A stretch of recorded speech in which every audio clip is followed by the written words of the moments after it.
हाय viewers, एक accident की वजह से डैन अरेले की 70% बॉडी जल गई थी, जिसके ट्रीटमेंट के लिए इन्हें 3 साल हॉस्पिटल में बिताने पड़े। उस 3 साल में जो बात इन्हें सबसे ज़्यादा तकलीफ और प्रॉब्लम दी वो था इनकी बॉडी से बैंडेज निकालने का प्रोसीजर। क्योंकि स्किन पे लगे हुए बैंडेज को निकालना अलग बात है, लेकिन बिना स्किन की बॉडी से बैंडेज निकालना एक बहुत पेनफुल चीज़ होती है जो हम इमेजिन भी नहीं कर सकते। हर दिन नर्स उनको दवा लगाती और फिर इनके बैंडेज निकालना स्टार्ट करती। वो इनके पैर से स्टार्ट करती और जल्दी जल्दी बैंडेज निकालते हुए इनके सर तक आ जाती, जिसमें पूरे 1 घंटे लग जाते थे। ये 1 घंटे डैन के लिए बहुत पेनफुल होते थे। वो नर्स से भीख मांगते थे और चिल्लाते थे कि नर्स कुछ अलग तरीका ट्राई करे जिससे इन्हें कम दर्द हो, लेकिन वो इनकी बात नहीं सुनती थी और बोलती थी कि उसे पता है दैट ये तरीका ही सबसे सही है और डैन को बस चुप रहकर सब्र करना चाहिए। ऐसे ही 3 साल ख़त्म होने के बाद डैन ने यूनिवर्सिटी ज्वाइन किया, जहां इन्हें चांस मिला कि वो अपने एक्सपेरिमेंट करके अपने इस क्वेश्चन का आंसर पता कर सके, जो ये था, अगर हमें पेशेंट्स को इलाज के लिए या किसी को भी नेगेटिव एक्सपीरियंस देना है जैसा कि पेन, तो इसका सबसे सही तरीका क्या हो। इन्होंने बहुत सारे अलग अलग एक्सपेरिमेंट्स किए, जिसके बाद इन्हें पता चला कि नर्स का बैंडेज निकालने का तरीका एकदम गलत था। इन्हें कम तकलीफ होती अगर नर्स इनके सर से बैंडेज निकालना स्टार्ट करती, जो कि सबसे ज़्यादा पेनफुल होता है, और एंड पैर पे करती डिक्रीजिंग ट्रेंड में।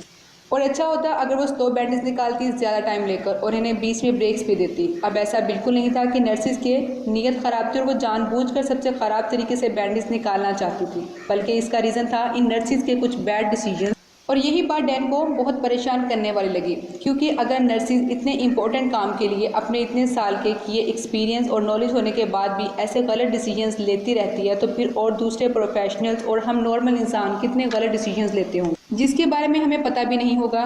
सो इसलिए डैन ने इस टॉपिक के बारे में डीप स्टडी करना स्टार्ट किया, जिससे इन्हें कई ऐसे ह्यूमन इरेशनल बिहेवियर का पता चला जो प्रेडिक्टेबल हैं, मतलब जो हम रेगुलर करते रहते हैं और जो हमारे लिए अच्छे नहीं होते।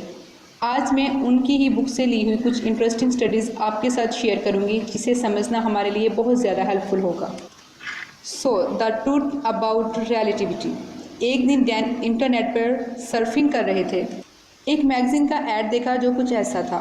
First option, internet only subscription $59।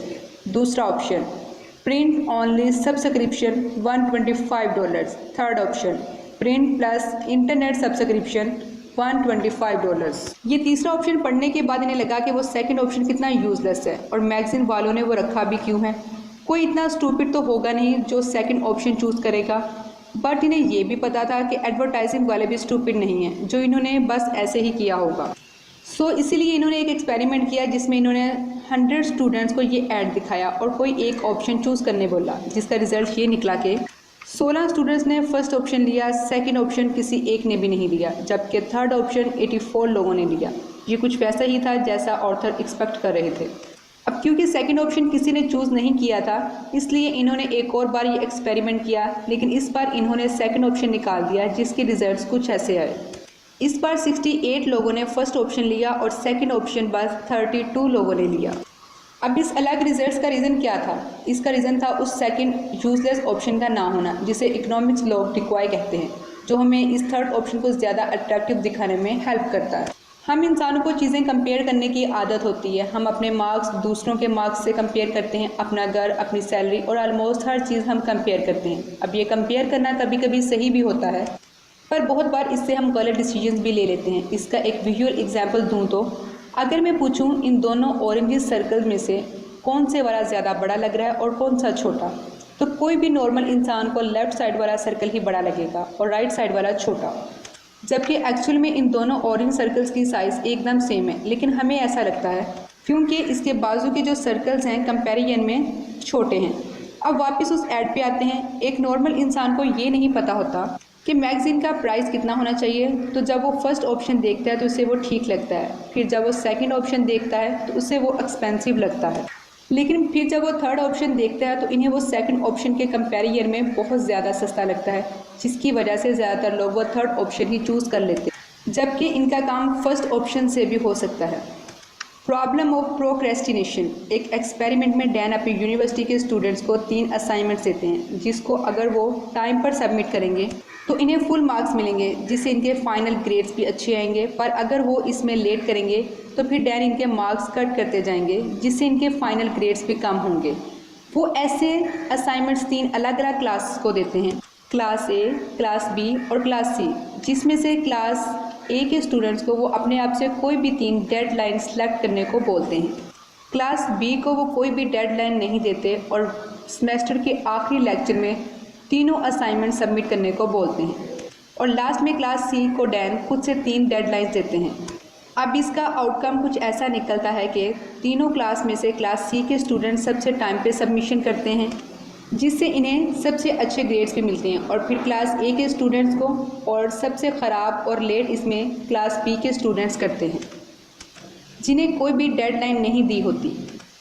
यहाँ ये रिज़ल्ट पार्टीशन लॉ को प्रूव करते हैं, जो कहता है कि हम कोई भी काम ख़त्म करने के लिए उतना ही टाइम लेते हैं जितना हमारे पास टाइम अवेलेबल होता है। मतलब अगर एक सिंपल सा काम ख़त्म करने के लिए चाहे हमें 1 हफ़्ता मिले या 2 हफ्ते, हम इस टाइम को और काम को एक साथ ही ख़त्म करेंगे। इसलिए सबसे पहली चीज़ जो हमें यहाँ सीखने मिलती है वो ये है कि कोई भी काम ख़त्म करने के लिए हमारा अपने आप को एक डेडलाइन देना बहुत ज़रूरी है। और अगर हम वो डेडलाइन पे काम ख़त्म नहीं करते तो इसके लिए कोई बहुत बड़ी पेनल्टी रखनी चाहिए, जैसा कि काम टाइम पे ना होने पर या जिम ना जाने पर आपको अपने फ्रेंड्स को एक बहुत बड़ी ट्रीट देनी होगी, या कुछ भी ऐसा जिससे बचने के लिए आप काम को ख़त्म कर ही दोगे। The cost of social norm. समझो आप कहीं जा रहे हो, तभी आपको एक आदमी मिलता है जो आपको एक भारी सामान देता है और उसे दूर खड़ी अपनी कार में रखने बोलता है। आप उनकी मदद करने का सोचकर उनसे सामान ले लेते हो और उसे एक कार में जाकर रख देते हो। अब वो आदमी अगर आपको थैंक यू बोलने की बजाय आपको आपके काम के लिए 10 रुपये निकाल कर दे तो बहुत ज़्यादा चांसेस हैं कि ये चीज़ आपको गुस्सा दिला देगी, और बहुत से लोग तो शायद उसे बहुत कुछ सुना भी देंगे। ऐसा होगा क्योंकि दुनिया में 2 टाइप्स के नॉर्म्स होते हैं, फर्स्ट सोशल नॉर्म और सेकंड मार्केट नॉर्म।